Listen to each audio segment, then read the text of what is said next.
Assalamualaikum warahmatullahi wabarakatuh. Untuk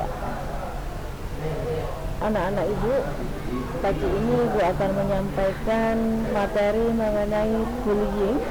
Jadi ini adalah PPK mengenai bullying. Apa yang dimaksud dengan bullying? Bullying adalah salah satu bentuk dari perilaku agresi dengan ketentuan dominan pada perilaku yang dilakukan secara berulang-ulang dengan tujuan mengganggu anak lain atau korban yang lebih lemah darinya. Bentuk-bentuk bullying antara lain sebagai berikut. Bullying fisik, contohnya memukul, menjegal, mendorong, meninjau, menghancurkan barang orang lain, mengancam secara fisik, melototi dan mencuri barang.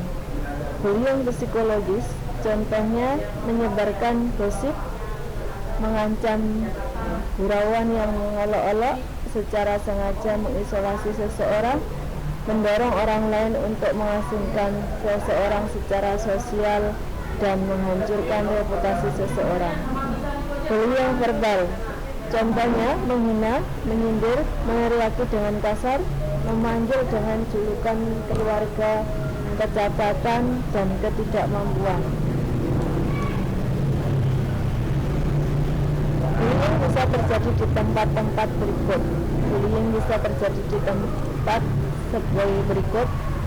Terjadi pada situasi di mana pengawasan yang kurang dari orang dewasa, seperti di kamar mandi, sekolah, jalan masuk kelas, dan tempat bermain.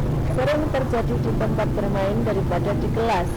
Interaksi agresif baik secara fisik maupun verbal muncul setiap 24 menit di tempat bermain, sedangkan di dalam kelas kemunculannya sekali setiap 37 menit.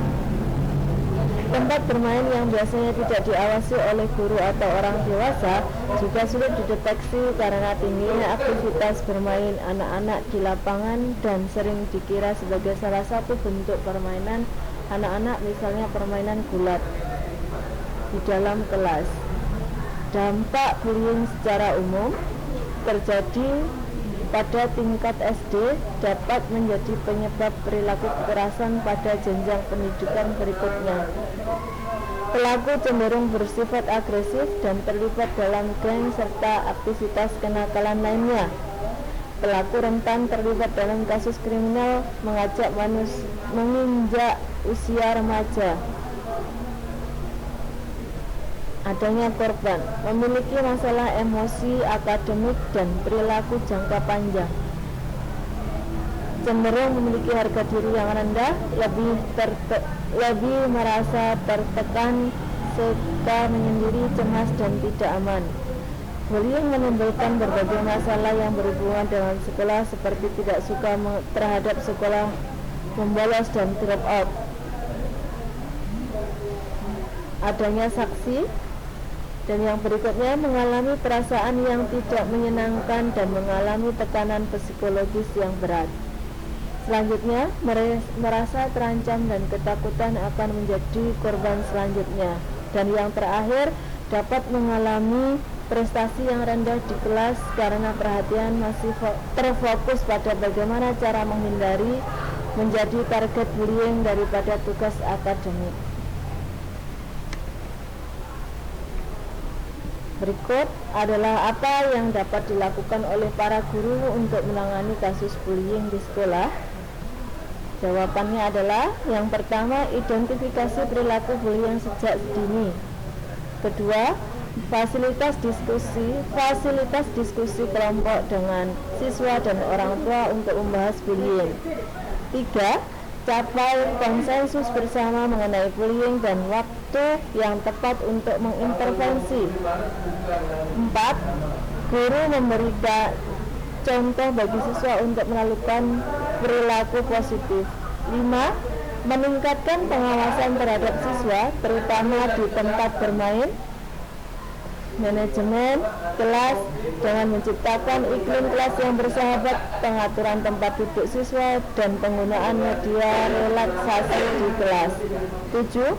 membuat peraturan anti-bullying di sekolah berdasarkan kesepakatan bersama dengan siswa dan orang tua. Peraturan anti-bullying mengenai perilaku yang pantas untuk ditunjukkan siswa di sekolah. Jumlah aturan tidak terlalu banyak dan dinyatakan dalam bentuk kalimat positif. Misalnya, perlakuan semua orang dengan baik dan hormat. Perlakukan semua orang dengan baik dan hormat. Usahakan agar semua orang merasa aman dan nyaman, serta tolong-menolong adalah hal terpuji untuk dilakukan. Dan demikianlah materi pagi ini yang bisa Ibu sampaikan. Terima kasih. Selamat pagi. Assalamualaikum warahmatullahi wabarakatuh.